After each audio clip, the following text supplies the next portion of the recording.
السلام عليكم حبايبي، عاملين ايه؟ يا رب تكونوا بألف خير. وصفة جديدة وفيديو جديد، وهنعمل النهارده مع بعض مخلل اللفت. هنعمله بطريقة المحلات، مش اللي هو هناكله مثلا بعد 3 4 ايام. لا، هو يقعد معانا مدة طويلة شوية، وممكن كمان نجيب كمية نخليها لحد رمضان. هيبقى احلى مخلل ممكن تاكليه من اللفت. يعني مش هيبقى اولا طري كده ولا ماير منك.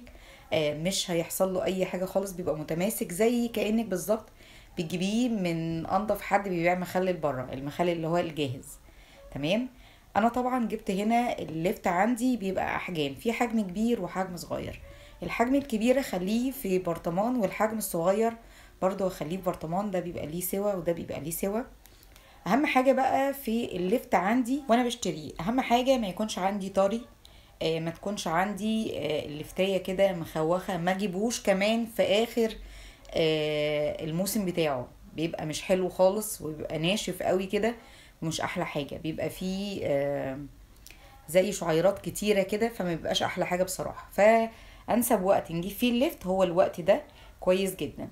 طبعا اللفته عندي بجيب اللفتيه اللي هي التقيله المتماسكه، ماسكه نفسها مش طريه. دي ما بتبقاش شيخه من جوه، ما بتبقاش يعني فيها جزء اسفنجي طري خالص كده. تمام. انا بجيبه وبشيل عندي العروش بتاعته وبنضفه زي ما شفتوا كده، وبحطه عندي في ميه يتنقع حوالي 10 دقايق عشان يبقى سهل التنظيف. بغسله مره واتنين وتلاته لحد ما بيبقى تمام جدا معايا بالشكل اللي انتوا شايفينه ده. هنا بقى ببتدي اجيب عندي البرطمانات، سواء عندك ازاز او البلاستيك، مفيش اي مشكله. هنا هيتخلل وهنا هيتخلل، والاتنين هتاخدي منهم نفس النتيجه.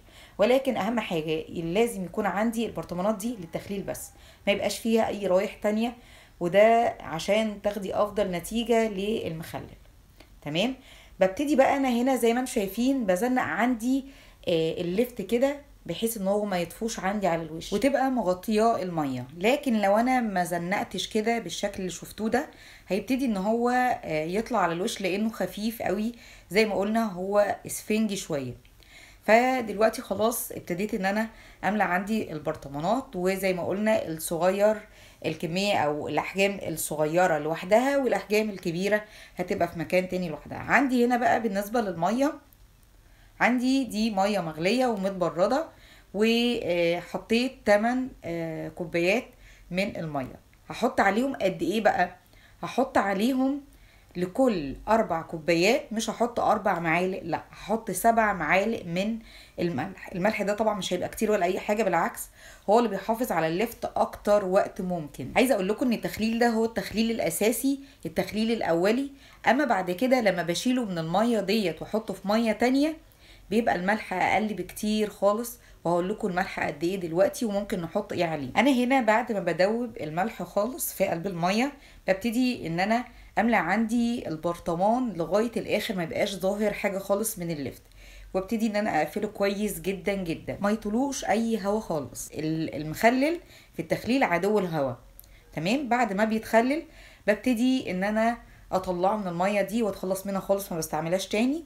واجيب ميه تانية على قد البرطمان واقطع عندي اللفت، وابتدي ان انا احط عندي بس معلقتين من الملح، ومعلقه من السكر، وكمان عندي معلقه من الخل.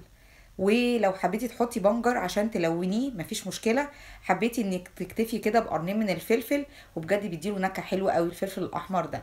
تضربيهم وتحطيهم مع الميه، وبيبقى بصراحة طعمه حلو قوي. اللفتاية معاكي بتبقى متماسكة كده، ما بتبقاش مايرة، ما بتتهريش زي اللي احنا بنعمله مثلا بعد 3 4 ايام وناكل. طبعا بعد ما بقفل عليه بقى زي ما شفتوا بالشكل ده وهو سليم، بسيبه قد ايه؟ اقدر اسيبه شهر وافتح عليه، اقدر اسيبه شهر ونص وافتح عليه، اقدر اسيبه شهرين وافتح عليه. مش هيبقى مهري ولا اي شيء.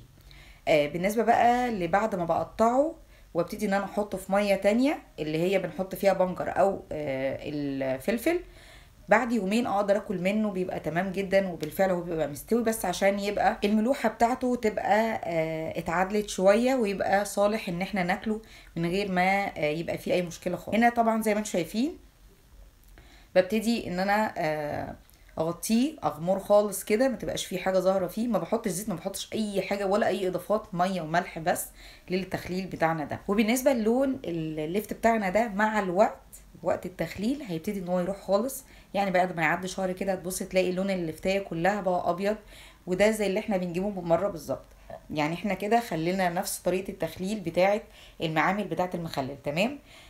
طريقه حلوه وطريقه مضمونه، نقدر نخلل برضو الجزر بنفس الطريقه ديت، حلوه جدا. لكن ما ينفعش ابدا ان احنا نخلل الخيار، ملوش روح.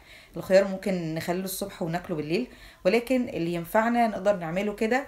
ده بالنسبة للليفت وبالنسبة كمان للجزر. اتمنى يكون فيديو النهاردة يكون وضح حاجات بسيطة كده ليكوا، وكمان يكون عجبكم وتنفذوه. ما تنسوش اللايك والاشتراك، وللمتابعة فعلى زر الجرس على الكل علشان يوصلكوا كل جديد. سلام عليكم.